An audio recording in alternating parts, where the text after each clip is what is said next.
1692 means we got shots fired, 4:15 ASF. Okay, so as a matter of formality, our department has worked through the night to identify all the victims of Sunday evening's mass shooting at the Route 91 Harvest Festival. We have identified all but 3 victims. We still have an active scene at the grounds near Mandalay Bay, so we ask anyone to stay away from that area until further notice. The FBI is working diligently to clear that scene. So the question is, the FBI versus us. We have partnered with the FBI, as I said from the very beginning of this, in the investigative phase. The FBI has brought a large amount of resources out of Washington, D.C. to assist us with that. So the reason why the Harvest Festival is still in continuation of investigation is not only solely related to the removal of the victims, but is also documentation of the scene. So we're using the best practice technology to ensure that we have complete documentation. That's why it's taking a longer period of time associated with this. So we ask for everybody's patience. As far as Las Vegas Boulevard, north and south, we anticipate to be open shortly in the next few hours to benefit with commerce and what we do as a community. All right, the key component here is resources and victim identification. So bear with me. I'm going to try to get through this as best I can, but the important piece is if you missed a number, we are putting up on LVMPD.com in the next hour the listing of all numbers I shall provide you today, and for people out in the public to contact us if they are lacking this or they don't see this broadcast. Okay, we're asking for anyone who might have information about the shooting in a criminal capacity or is a victim of the shooting to contact us via 311. If you are out of state, if you have left since the shooting and you have discovered you feel that you have become a victim, or if you realize you have an injury associated to it, we're still asking you to contact us, but the out-of-state number will be 702-828-3111. Additionally, if you are local and you have the ability to respond to a local substation, a working police substation, locals are familiar with, you have the ability to file a report at that location. Now, the family reunification. All that is occurring at the Family Resource Center at the Convention Center located at 3150 Paradise Road. You can go there to file a missing person report. You can go there to have contact with the coroner's office. You can go there to get answers to your questions as far as family reunification. The phone number, if you have left the area, is 1-866-535-5654. Now, we went through a little short process here recently where that number was down. We provided a separate number, but we will go back to that original number because we have the technical aspects of that fixed. So I want to be very clear on the difference. If you are reporting a crime or you feel you are a victim of a crime, 311 is your outlet or a local police substation. If you are looking for victim information or family reunification, the Family Resource Center on Paradise Road is your point of contact. Now, personal property. We were getting several questions throughout yesterday and continuing today on people attempting to recover their personal property from the Route 91 scene. We are working out the details of that. We're in the planning phase of that, and we will have an answer for that in the next couple hours. So LVMPD.com will provide an answer to that probably before we have another press conference. But we are working diligently to get individuals who left personal property at the scene back to them as soon as possible. I anticipate it will not take place at the Route 91 location, but I do not want to give you furtherance of clarification at this point. So you will be provided that. The other issue is donations. As you can imagine, in any critical incident, the outpouring of support from private citizens, corporations, and everybody else associated with concern for the victims is overwhelming. And we appreciate that. But it comes a point where we can't manage it. Now, the Red Cross is unable to manage it. We are unable to manage it at the substations. So if it's hard goods, such as water or canned goods or stuff that will not become perishable, 3 Square and Catholic Charities is accepting those donations. So we're asking you to provide that information to your listening public and to accept donations at that point. So the areas of, let me give you the addresses for those. So Catholic Charities is obviously at 1501 Las Vegas Boulevard North, and 3 Square is located at 4190 North Pecos Road. At this point, I will acquiesce to Commissioner Sisolak, and he will give you an update on the donation phase of this as far as victim satisfaction, and then I will return and we will conduct a Q&A associated with the investigation. Commissioner? Thank you, Sheriff, and we appreciate you all being here today to give you a bit of an update on where we stand. The fund that the Sheriff and I set up yesterday has now surpassed 53,000 individual donations. It's in excess of $3.7 million as we speak. I want to bring especially, we need a lot more resources. We're going to need a lot more money. We've got individuals that are going to need future surgeries and help and so forth moving forward. I want to acknowledge a few special individuals not included in that total of $3.7 million. Last night, a private citizen called both the Sheriff and I and contributed $500,000 to the fund. That is not included in that total. This morning, Wayne and Kathleen Newton called me and they have donated $100,000. That is not included in that total. For those who want to contribute and don't want to do it on GoFundMe, you can make a check to Las Vegas Victims Fund and mail it either to the county office, to my office, or to the sheriff's office. But I just got off the phone with Jim Murrin from MGM International, and the sheriff and I both spoke to Jim, and obviously they have stepped up in an enormous manner with this community and everything that they continue to do. And on behalf of MGM and their over 50,000 employees, they have contributed $3 million to this fund. So we appreciate everyone's support, the donations from $5 to now $3 million. And there's a lot of need, and we are going to do everything we possibly can to raise money for each of these individuals. So we appreciate you continuing to encourage folks, your viewers and readers, to support the campaign. It's Las Vegas Victims, either on GoFundMe, or you can make a check to Las Vegas Victims Fund. Thank you all very much. Thank you, Sheriff. We're working through the idea of possible distribution. It comes with, we've already got some inquiries. I think it's going to be a few days before we can coordinate how we're going to distribute money. Right now, we're not looking at the minor property losses that some people have called on regarding, backpacks and shoes and phones. We're looking at more major expenses as it relates to, surgeries, medical expenses, funeral expenses, transportation, so forth.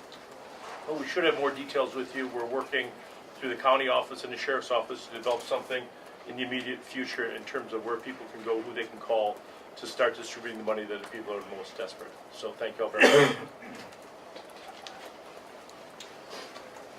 Okay, just a quick synopsis or current status of the investigation. I won't reiterate what we discussed yesterday in previous press conferences, but we have completed the investigation at the Reno property, and I'm sure the question will be presented of what was recovered there. So it was numerous electronic items, additionally 5 handguns and 2 shotguns, and a plethora of ammunition.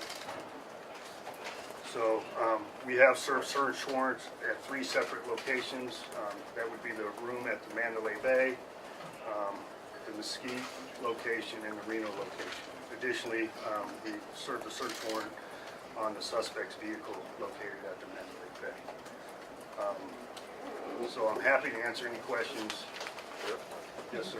Can you be specific about the modifications to the weapons that made them automatic? There are different versions of what that can be. What are we talking about here? The question was, what are the modifications associated with the weaponry? ATF is participating in that evaluation. I can't give you an answer on whether any of them are automatic or not, but we are aware of a device called a bump stop, and that enables an individual to speed up the discharge of ammunition. I don't want to give you any more details than that, but in partner with the FBI, the ATF, they are sending those weapons back east to the FBI crime lab for further evaluation. Just to be clear, Sheriff, you found that there in the pump stop? That Yes. Mandalay. Yes. Sheriff, has the girlfriend, Yes, sir. Marilu Danley, has she given authorities information about his motive, about his movements? And if so, can you tell us what that information is? that No, we she's don't given? have that information yet, but I will assure you that the investigation with her is ongoing, and we anticipate some information here from her shortly. Sheriff, can you Sir. circle back around to the number Yes, of... sir. Hi, we have some information in regards to $100,000 going to the Philippines. Do you know anything about that? No, ma'am, I do not. Now, here you go. So let me back up a little bit. There's a lot of information I do know, okay? But it's an ongoing investigation, and when I say I do not know, I may know. But as you can imagine, in a criminal investigation, we want to ensure the continued safety of our community and that all those questions are answered. And I assure you, this investigation is not ended with the demise of Mr. Paddock. Sheriff, Sheriff? can I ask you a question here? Could you give us an update, if there is an update, on the victims and the injuries? And also, is there anything new? The key question we've all been wondering about, are you making any progress, whether you're able to give us specifics or not, are you making any progress on determining a motive? No, I'll answer your last question first, no. We are making progress, but I don't have complete answers yet. So I anticipate a substantial amount of information to come in the next 48 hours. As far as Hold on, let me finish the rest of it. As far as the injuries, you know, it goes across the board. The coroner commented on that yesterday. We have trampled injuries. We have people trying to escape injuries of their own device. We have gunshot wounds. So if you're looking at total type of injuries associated with all their injuries and the people that died, it goes across the board. I can't give you a percentage associated with gunshot versus other types of injuries. Are the numbers, though, the general numbers, 59, 525, have those changed or are they the same way? We believe the injury number has decreased slightly, and when I say slightly, maybe 20, because we had a double count error occurring at one of the hospitals. And the death? But we're looking close, and still in close proximity of the number I provided you. Officer Johnny Golfman, can you tell us her whereabouts and if you've spoken to her directly already? I can't tell you her current whereabouts right now. All I know is the Philippines, and we are in conversation. Do you know what Is she she's a referring? She's in Japan or Philippines? Is she a suspect? Currently, she's a person of interest, Sheriff? Who's this, the girlfriend? the girlfriend. She's a person of interest. Yes. Sheriff? Yes. The Daily Mail has released photos that shows the hotel room after the SWAT team entered, and it shows guns and ammunitions inside. Many outlets are re-disseminating. Can you verify the legitimacy of these photos, and should any other outlets disseminate them? I can't verify whether they're legitimate or not. What I can tell you is I'm very troubled by it. We have an internal investigation occurring as we speak on how those photographs were obtained by the public. Sheriff, circle back around. Sheriff, can you talk then to what was found inside that hotel room that the gunman used? Specifically, CBS News is reporting that there was a camera inside that room. Was the gunman recording? Was the gunman transmitting that video anywhere else? I'm not aware of any transmission, but there was cameras. There was cameras located outside of the room and inside of the room, along with the firearms. And he had set up how many cameras? I don't know what the specific. For what purpose, do you think? Well, I anticipate he was looking for anybody coming to take him into custody. So essentially, you have a recording of him carrying out this carnage. No, that's not essentially what I'm saying. that is being evaluated. The FBI took all digital and electronic evidence into custody, and we are evaluating. Thank you. Sheriff, To follow the, if you would, follow-up question on, do we know if this man was targeting this particular event, or did he have in mind perhaps another youth event that was going to be coming up in the Las Vegas area as a possible target? Have you developed any evidence to that? No, we haven't developed that yet. sir, there I was a will report provide you that that information at a later date. to follow on that, there's a report that he may have intended to target the Life is Beautiful concert with Lord We're and unable Chance to the confirm Rapper that. the week before. We're unable to confirm. Sheriff, I have a question about the 72 minutes that transpired. We're just trying to get clarity as to, why did it take 72 minutes for the SWAT and PD to go to the shooter's hotel room? From when the shots were reported to the time when they entered the hotel room at the Mandalay Bay. Can you give us a little more specifics about What's how the it went clarity? down? What's the clarity Some specifics as to how it went down, what time the shots rang out, what time you guys got the call, and what time you We entered received a the call at 10:08 p.m. The best of our estimates and video review continue to fire at a progressive successive rate for approximately 9 minutes. As you can see by any video you see in the public space, it was hard to determine where they were coming from. Once it was evaluated, it was coming from the Mandalay Bay. As you can imagine how hard it would be to pinpoint the room from the outside. Officers subsequently teamed up, and moved over to the Mandalay Bay in order to locate and engage. But that was in conjunction with the Mandalay Bay security. Now, this is an opportunity for me to tell you something. The Mandalay Bay security was fantastic. I don't want anybody assuming that they are unsafe by, staying at one of our hotels. We would not have engaged this individual in the time lapse that we did without their assistance. We received information via their dispatch center and or their operations center, their call center, from individuals staying within the Mandalay Bay that helped us locate where this individual was sequestered. Sheriff, now Hold on, that I you want to finish finish your question. All right?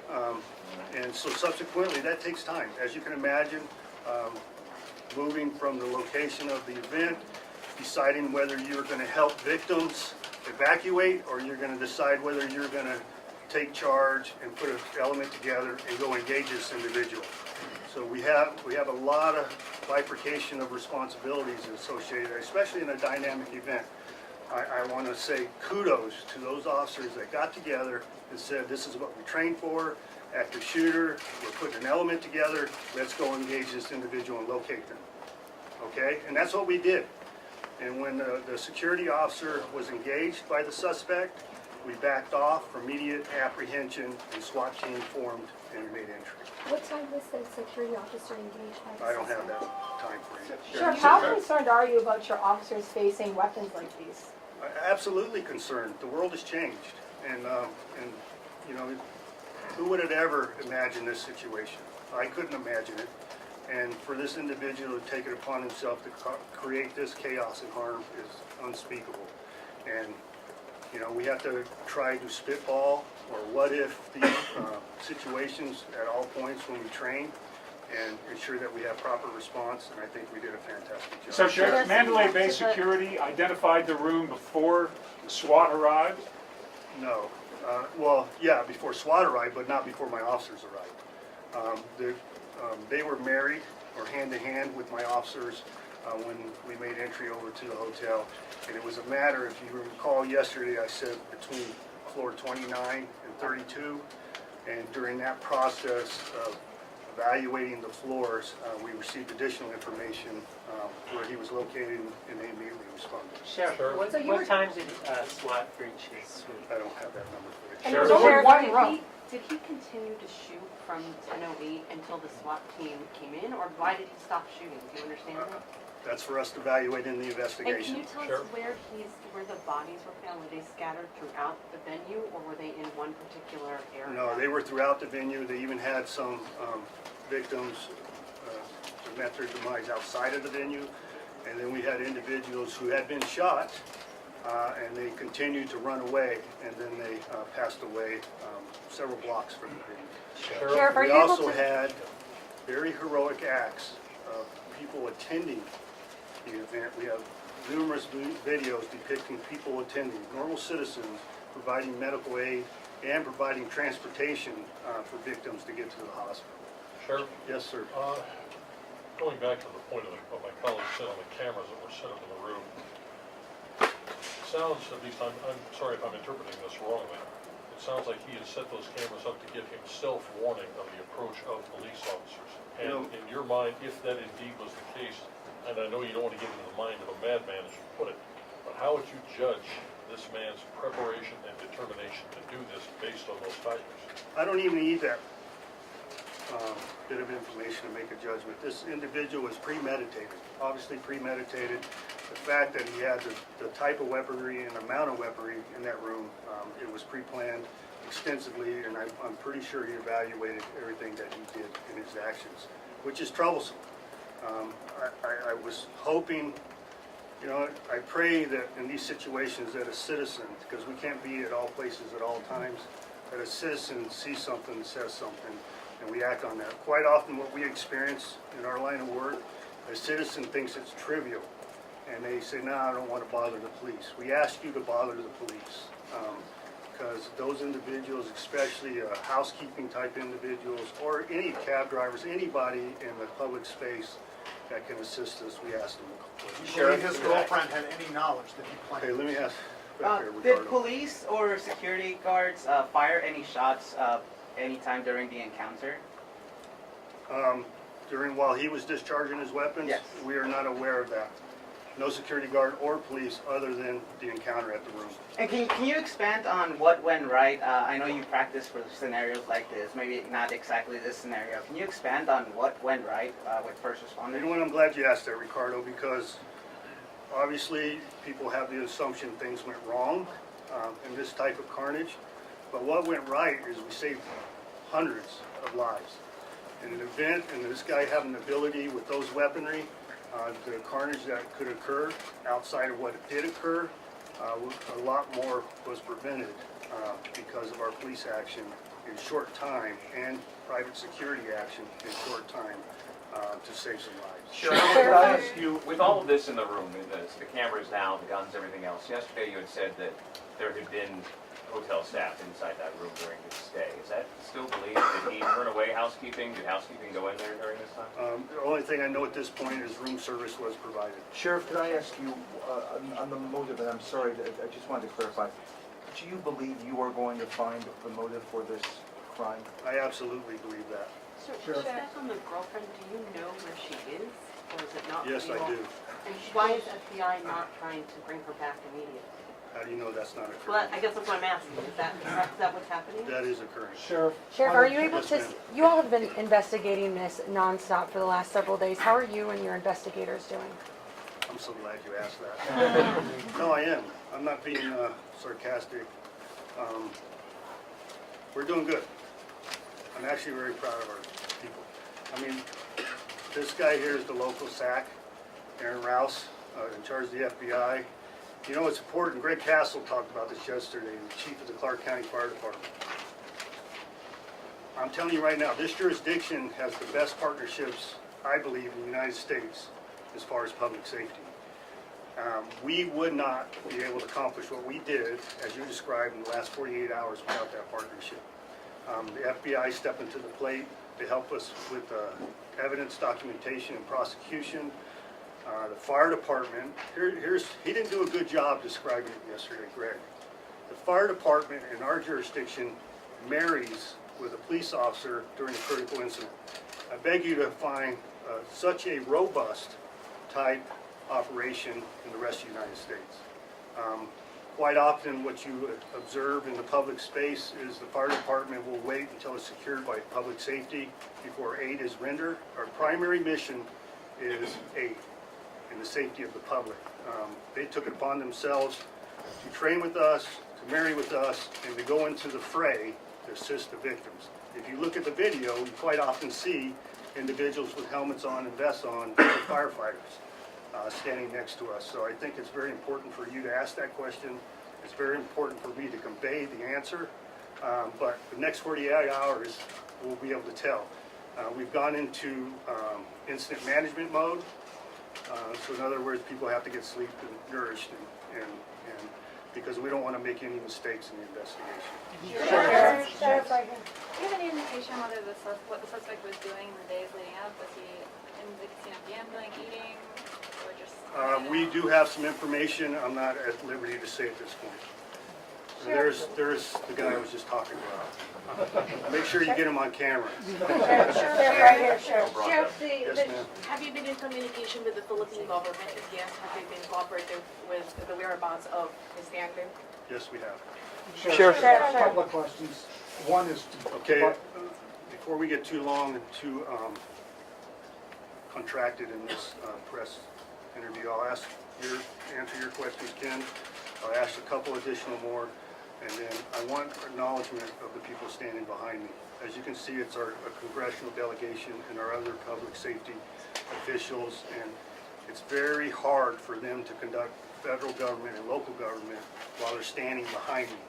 But I think it's important for you to realize their community support, and they want to be there amongst everything else they do to ensure that people understand we're bringing all resources associated with this to bear in order for immediate success.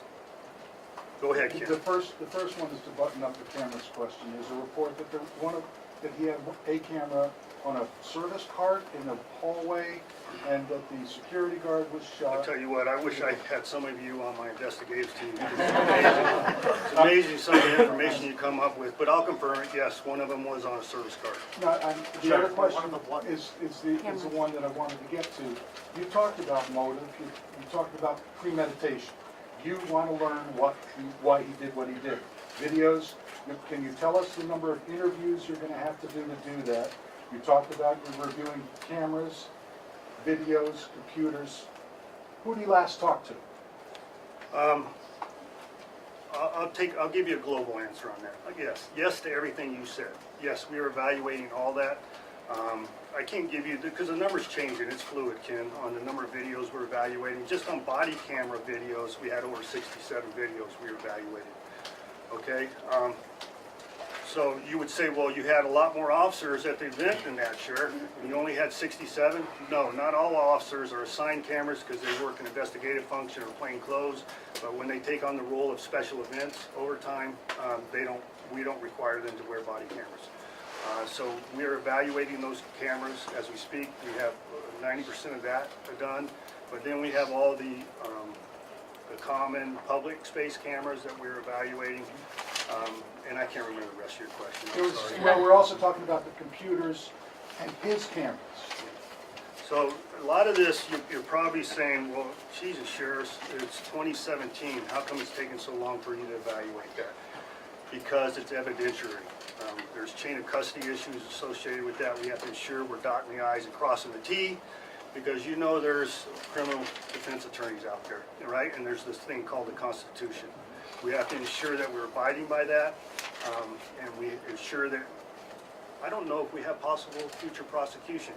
You've heard me say that we're comfortable that we have the suspect in custody, but something more may come of that investigation. And I want to understand the motivation that you described, okay, to prevent any future incidents. And, did this person get radicalized unbeknownst to us? And we want to identify that source. And who did Mr. Paddock last speak Hold on a with? second, That was and the then I'll question. answer the president Thank question. you. Does the congressional support include gun control? That's not for this forum.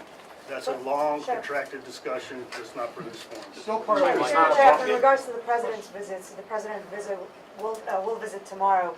Any security measurement the city is taking, and if you can, tell us what the president's plan while he visits Las Vegas, how long he will be here for. I also know that it's been reported that he will meet with the local sheriff. I'm assuming that will be yourself. I'm the only one. And the mayor and the governor. So could you please give us You're correct in who he's visiting, and it is a matter of secrecy and OPSEC, operational security, that I can't give you his travel plans. And that will be obviously provided in close proximity with his arrival. Any information on if he will visit the hospital, he will visit the victims? Ma'am, I can't answer that question because of operational security, but as you very well know, you have the resources to determine that upon his arrival. And I can't speak to what his agenda is. What I can tell you on part of your question was what is normal protocol when the president or the vice president of, or anybody of dignitary space of that equality, we ensure their safety by the joining forces, basically. It takes a great deal of resources to ensure the safety of the president, and we will provide that because of our public cooperation. Through NHP, North Las Vegas, Henderson, Boulder City, as you can imagine, all the people will come to bear. Now, an important piece on that is the president's visiting. Route 91 investigation, and if you recall, I'm a police department, so we have over 3.3 million calls a year that we deal with. So we have to continue with our investigations, our response, and normal police business in order to be successful. So I ask your cooperation, and don't get frustrated if I don't have a press conference every 5 minutes, because I have a job to do and my folks have a job to do. So I want to thank everybody for attending today, and hopefully, as a result of your attendance and your broadcast, this investigation will be not as long as I want it to be. Sheriff, you've been very transparent as far as Metro's de-escalation. Can you say that again? Tactics. Can you say it again, please? Say Well, it again, you have, Rachel. as a local reporter, you have been very transparent in the past about Metro's de-escalation tactics. In Pulse, which was a mass shooting, there was talk at the time of a very delayed police response, trying to decide when to make entry. Can you talk about the decision to make entry into Paddock's hotel room? Well, I will not disparage another police department's response, but I will tell you we quite often learn from what other people do. And everything we do on a critical incident is based on a self-evaluation. And as a result of what occurred in Columbine, what occurred in Sacramento, what occurred in Boston, what occurred at the Pulse nightclub, police response has changed. By the fact that the fire department is standing with us is monumental, okay? So we have found it's better, instead of securing a perimeter and hoping the person doesn't continue to do acts of carnage associated with their actions, that even a small police response will stop the suspect's actions. And so to answer your question in reference to Mandalay Bay, that training, we were listening and we were paying attention. Officers on their own, without direction of a supervisor, knew what they had to do. They came together, formed a team, made a response, and they didn't wait on SWAT, okay? They said we have to stop. It's easy to say, well, we'll wait on SWAT, they're the experts in tactical intrusion, but our officers took it upon themselves to act. So to clarify, patrol officers made entry to the room? No. Patrol officers evaluated floor by floor of the space between 29 and 32 where the suspect was. They formed a security. They evacuated rooms, and they formed a perimeter at the suspect's location. By unfortunate acts of the suspect, the security guard was engaged during that process. Quick yes, no, was the security guard in accompaniment with officers, or was the security guard alone when He was acting independently. He got separated from our team.